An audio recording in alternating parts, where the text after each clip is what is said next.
Hello guys, mix വേൾഡാണ്. അപ്പോൾ എന്താണെന്ന് വല്ല പിടുത്തോണ്ടാ, ഇതെവിടെയാണെന്ന് വല്ല പിടുത്തോണ്ടോ? ഒരു രക്ഷയില്ലല്ലേ. ഒന്ന് കണ്ടോക്കിക്കേ, എത്ര ആനകളാണ് വരി വരിയാ നിൽക്കുന്നത് അല്ലേ. ഇത് നമ്മളെ കേരളത്തിൽ അറിയപ്പെടുന്ന ഒരു ചെറിയൊരു പൂരമാണ്. ഇതൊരു ചെറിയൊരു പൂരത്തിൻ്റെ ഭാഗമായിട്ടാണ് ആനകൾ വന്നിട്ടുള്ളത്. നമ്മുടെ ട്രിവാൻഡ്രത്ത് കാട്ടാക്കടയിലാണ് ഈ സംഭവം.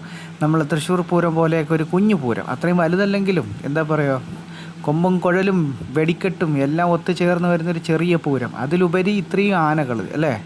നമുക്കിത്രയും ആനകളെയൊക്കെ കാണുക എന്ന് പറയുമ്പോൾ ചിലർക്കൊക്കെ അത് നിസ്സാര കാര്യമായിരിക്കും. പക്ഷേ നമ്മളെപ്പോലുള്ളവർക്ക്, നമ്മൾ ഈ നാട്ടുപ്രദേശത്തുള്ളവർക്കൊക്കെ ഇതൊരു വലിയ കാര്യം തന്നെയാണ്. ഇത്രയും കൊമ്പുള്ള ഗജവീരന്മാരെ കാണാനായിട്ടൊരവസരം. എല്ലാം പേര് കേട്ട ഓരോ ആനകളാണ് കേട്ടോ, പേര് കേട്ട ആനകളാണ്. അതിൻ്റെയൊക്കെ പേരുകൾ കറക്റ്റ് എനിക്കറിയില്ല, അതുകൊണ്ട് നമ്മളത് പറയുന്നില്ല അതിനെക്കുറിച്ച്. അപ്പോൾ ഈ ഉത്സവത്തിൻ്റെ നമ്മുടെ ഉത്സവത്തിൻ്റെ മെയിൻ കാര്യമെന്ന് പറഞ്ഞു കഴിഞ്ഞാൽ വേറൊന്നുമില്ല. ഈ ഉത്സവത്തിന് വരുന്ന എല്ലാവരും എൻജോയ്മെൻറ്റാണ്, അടിച്ചു പൊളിയാണ്, പവറാണ്, വൈബാണ്, സെറ്റല്ലേ, പൊളിയല്ലേ അല്ലേ. വിദേശികൾ സഹിതമുണ്ട്. വിദേശികൾ ഒത്തിരി പേരുണ്ട്. അത് നമ്മുടെ ഈ വീഡിയോയിൽ നിങ്ങൾക്ക് കാണാൻ പറ്റും, വിദേശികളുണ്ട്.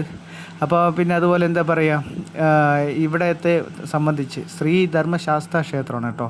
ശ്രീധർമ്മശാസ്താ ക്ഷേത്രത്തിലെ ഉത്സവമാണ്. അപ്പോൾ ഉത്സവം തീരാറായി, ഉത്സവം കഴിയാറായി, ഇനി വേറെ 2 ദിവസം കൂടിയുള്ളൂ. അപ്പോൾ അതുകൊണ്ട് നമ്മൾ ഇന്ന് വന്നതാണ് ഈ വീഡിയോ എടുക്കാൻ വേണ്ടിയിട്ട്. ഇതിനു വേണ്ടി മാത്രം ദാണ്ടെ ആനകൾ നടന്നു പോകുന്ന നാട്ടുകാർ, പേടിയൊന്നുമില്ല കേട്ടോ ആളുകൾക്ക്. ഏതൊരു ചേച്ചി ഓടിക്കയറി, ഇതേ പിടിച്ചോന്ന് ആ കിടക്കണ് എന്ന് പറഞ്ഞ് ചേച്ചി ഇതാ ഓടിക്കയറി, ബാക്കിയുള്ളവരെല്ലാം നടന്നു പോകുന്നു. Oh my god. എനിക്ക് പേടിയെന്ന് പറഞ്ഞ സാധനമില്ല, പക്ഷെ എന്നാലും ചെറിയൊരു പേടിയുള്ളതുകൊണ്ട് ഞാനിങ്ങ് മാറിയിരുന്നു. കാരണം അതാണ് സേഫ്റ്റി അല്ലേ. നമ്മളെപ്പോഴും ഒരു 2 അടി അകലെ നിൽക്കുന്നതാണ് നല്ലത്. അതിൻ്റെ തൊട്ടടുത്ത് പോകാൻ പാടില്ല. കാരണം പേടിയുള്ളവർ മാറി തന്നെ നിൽക്കണം. പിന്നെ നമ്മുടെ ഈ വീഡിയോ കാണുന്ന എല്ലാവരും നമ്മുടെ ചാനലൊന്ന് സപ്പോർട്ട് ചെയ്യണം. എല്ലാവരും ഒന്ന് സപ്പോർട്ട് ചെയ്യുക, ഒന്ന് ലൈക്ക് അടിക്കുക, കമൻറ്റ് ചെയ്യുക, ഹൈപ്പ് ചെയ്യുക. പിന്നെ അതുപോലെ നമ്മളൊന്ന് സബ്ബൊക്കെ ആക്കിക്കഴിഞ്ഞാൽ നമുക്ക് ഇതുപോലെയുള്ള രസമേറിയ കാഴ്ചകൾ വീണ്ടും നിങ്ങൾക്ക് കാണാം. ഇതുപോലുള്ള വീഡിയോസ് വരും. അപ്പോൾ എല്ലാവരും ഒന്ന് സപ്പോർട്ട് ചെയ്യണം നമ്മളെ ചാനലിനെ. എല്ലാവരും സപ്പോർട്ട് ചെയ്യും. അപ്പോൾ ഇനി നിങ്ങൾ എന്തായാലും പൂരം അടിച്ചു പൊളിക്കാനുള്ള സെറ്റപ്പ് ഞാനിപ്പോൾ തന്നെ ആക്കിത്തരാം. അപ്പോൾ എല്ലാവരും പൂരം ഒന്ന് എങ്ങനെ ഉണ്ടെന്നൊന്ന് കണ്ടു നോക്കണം കേട്ടോ. ഇനി നിങ്ങൾക്ക് പൂരം കാണാനുള്ള അവസരമാണ്.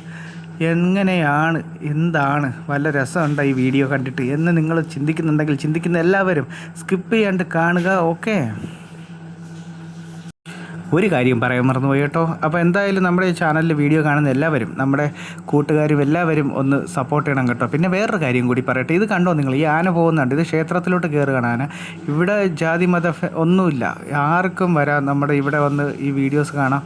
അല്ല നമുക്കതുപോലെ നമുക്കിവിടെയുള്ള ഈ എന്താ പറയുക, ഈ ആനയുടെ ഈ ഒരു പ്രോഗ്രാം, അതുപോലെ എല്ലാ കാര്യങ്ങളും കണ്ടോ. റോഡ് സൈഡിലൊക്കെ കടകളാണ്, ഒത്തിരി കടകളുണ്ട്, അടിപൊളി കാഴ്ച. പിന്നെ അന്നദാനം പ്രത്യേകിച്ച് പറയണമല്ലോ, അന്നദാനം എല്ലാം അടിപൊളിയാണ് കേട്ടോ. എല്ലാ ദിവസവും അന്നദാനം നമ്മൾ പോയിട്ടുണ്ടായിരുന്നു, നല്ല അടിപൊളി ഫുഡൊക്കെ ആയിരുന്നു. പിന്നെ ഇനിയിപ്പോൾ ക്ഷേത്രത്തിന് ചുറ്റും ആന ഇങ്ങനെ ക്ഷേത്രത്തിന് ചുറ്റും ഇങ്ങനെ വലം വെച്ച് വരുവാണ്. അപ്പോൾ ഇനിയാണ് അങ്ങോട്ട് എന്താ പറയുക, തൃശ്ശൂർ പൂരത്തിൻ്റെ ജൂനിയർ പൂരം അല്ലേ. അപ്പോൾ എന്തായാലും നിങ്ങൾ ഇതൊന്ന് കാണുക. അപ്പോൾ ഈ സ്ഥലം മനസ്സിലായല്ലോ, തിരുവനന്തപുരം ജില്ലയിൽ കാട്ടാക്കടയിൽ ശ്രീധർമ്മശാസ്താ ക്ഷേത്രം. ഇനി അറിയാത്തവരുണ്ടെങ്കിൽ എന്തെങ്കിലും കമൻ്റ് ഇടുക.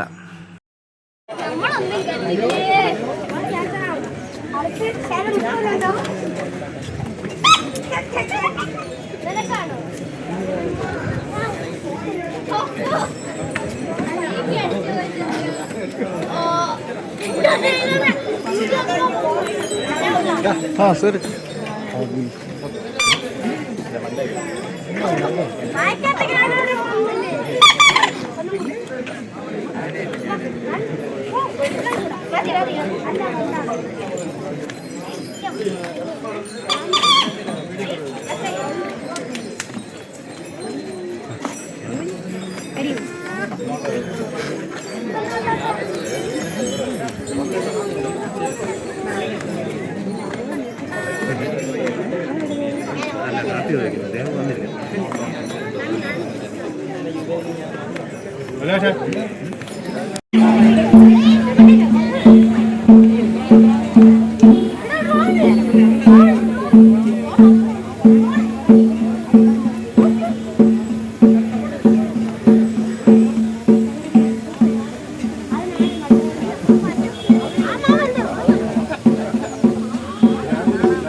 വരുന്നത്.